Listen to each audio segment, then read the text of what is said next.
They sought separate bed chambers, and by 1907, they ended all physical relations between them. And Holly began having sexual relations with his typist Ethel Leneve until 1910. So Monday, January 31st, 1910, the Crippen couple held a dinner party for intimate friends of Cora's, Paul and Dinetti. When Paul asked Holly about the restroom, Cora gave him a public set-down for his poor behavior as a host. The night at 1 a.m. was the last time Cora was seen alive. When people asked after Cora, Crippen made various excuses about how she went off to America, then changed the story claiming that she felt ill. Strangely enough, Ethel Leneve began wearing her jewels, then moved in with Crippen in February. Oh yeah, your boy moves fast. So friends' suspicions mounted at this point, and the police were spoken to. They were notified by Cora's friend Kate Williams, aka Volcana.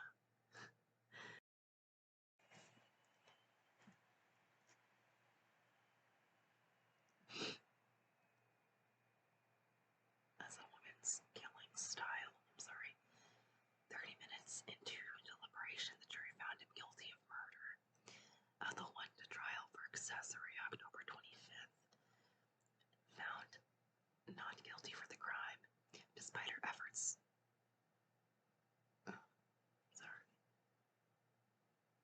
Despite his efforts to appeal a sentence, Crippen's death sentence held. He was hanged November 23rd, 1910, at the age of 48.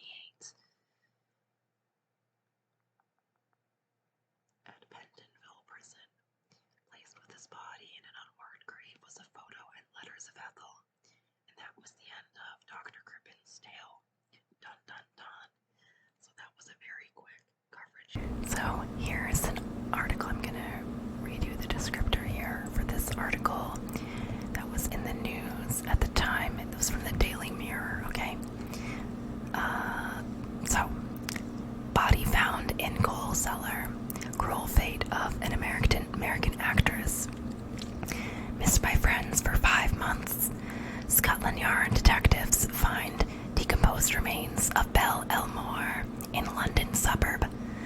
Husband is missing, also girl typist. By direct wire to the Times. London, July 14th. Exclusive dispatch. Lost her friends for 5 months. The body of Belle Elmore, an American vaudeville artist known here as Mrs. Holly Crippen, was found by the police buried in the coal cellar of a house in Camden Town, a populous middle-class London suburb. Her husband, Holly Crippen, who for some time carried out a somewhat mysterious agency business at Albion House on New Oxford Street, I can't hardly read this, sorry, has disappeared. A girl typist, formerly employed in his office, is also missing. The case has all the constituents of an enthralling murder mystery. Alright. So there is some controversial new evidence, according to Murderpedia, in regards to Crippen and his conviction. So in October of 2007, Michigan State University forensic scientist David Ferran claimed that mitochondrial DNA evidence showed that the remains found beneath the cellar floor in Crippen's home were not those of Cora Crippen. This research was based on alleged genealogical identification of 3 matrilineal relatives of Cora Crippen. Great nieces located by U.S. genealogist Beth Wills. So their relatives, their mitochondrial DNA haplotype was compared with DNA extracted from a slide with flesh said to be taken from the cellar. One theory is that Crippen may have been carrying out illegal abortions. It may be that one of his patients died and that he disposed of the body in the way he was accused of disposing of his wife. The remains were also tested for gender at Michigan State using an innovative test. On this basis, the researchers concluded that the body parts were those of a man. If accepted, this result would clearly destroy the illegal abortion patient theory. The research team also argued that a scar on the abdomen of the body, in which the Crown prosecution's interpretation as a scar consistent with one of Mrs. Crippen's was known to have, convinced the jury that the remains were Mrs. Crippen's, was incorrectly identified due to the tissues having hair follicles, whereas scars do not, which Dr. Crippen's defense argued at the time. Dr. Ferran's colleague John Trustrale claims that it would have been unusual for a poisoner to dismember and hide the corpse because most poisoners are anxious to obtain certification of death by natural causes. These recent arguments for Crippen's innocence have been disputed by several commentators. It has been argued that the DNA sample could have been tainted or mislabeled, or alternatively, that the alleged relatives were not actually blood relatives of Mrs. Crippen. The DNA results do not affect the fact that human remains were found in Crippen's basement, a fact Ferran himself stresses, but the judge in the trial placed great weight on the issue of identification of the remains, stating in his summing up that he regarded this as central to the case even at that time.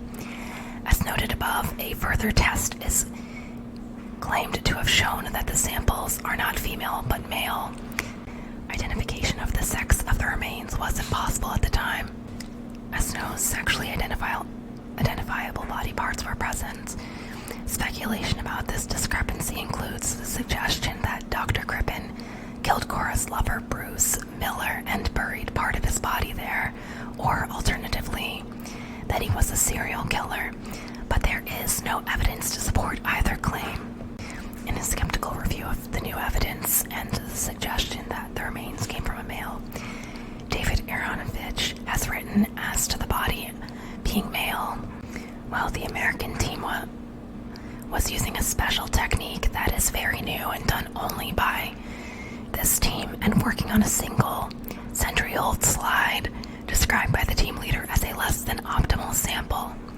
However, Ferran stated in an interview, "I and my graduate students regularly work on biological material as old and much older than the Spilsbury slide. We have conducted a large amount of research on skeletal remains dating as far back as 1000 BC, so the tissue on the slide was relatively fresh by our standards." He said that removing the cover slip from the slide was tricky due to the fixative used, but once it was off, the scar tissue was in fine condition. A slide in a museum is a pretty nice way to preserve DNA. Compare that to bones that have been in the ground for thousands of years, he stated. There was a lot more DNA to work than what is portrayed in the film.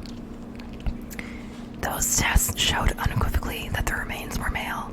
John Trustrale had previously requested New Scotland Yard to provide samples of the blonde hair found in curlers at the scene, and now preserved in New Scotland Yard's museum, to conduct DNA testing to see if they are Cora's. Obtaining a DNA sample from these sources would greatly lessen any questions of contamination. New Scotland Yard has repeatedly denied his request. However, New Scotland Yard was willing to test a hair from the crime scene for a fee, which in turn was rejected by the investigators as over the top, making this an option which is still open if New Scotland Yard continues to extend the offer. Trustrale has hypothesized that the police planted the body parts, and particularly the fragment of the Jones bro's pajama top at the scene, to incriminate Crippen, a case of noble cause corruption in which an investigator is truly convinced the suspect is guilty, but feels he lacks the evidence to convict him in court of law, plants and/or manufactures evidence to frame a guilty man. Another motive is that Scotland Yard was under tremendous public pressure to find and bring to trial a suspect for this heinous crime. Trestrail admits he has provided no support for his hypothesis and that it is his best guess. An independent observer points out that the case did not become public until after the remains were found. Crippen's relative, Patrick Crippen, has asked through his legal advisor Giovanni Di Stefano that Crippen's remains be exhumed for reburial in a family plot in the U.S. in order to proceed with the exhumation from the prison cemetery within the walls of HMP Pentonville. Crippen's representatives must first obtain permission from the relatives of several other executed prisoners who share the same unmarked grave. In December 2009, the Criminal Cases Review Commission have reviewed the case, declared that the Court of Appeal will not hear the case to pardon Crippen posthumously. And that is the various information, controversial new evidence, and theories that I found from Murderpedia. And I will put the link in the description as well. So I hope you enjoyed this information, found it helpful or interesting. So if you have any opinions about it, please share them in the comments section if you would like. Please like and subscribe for more similar content. Thank you so much for watching,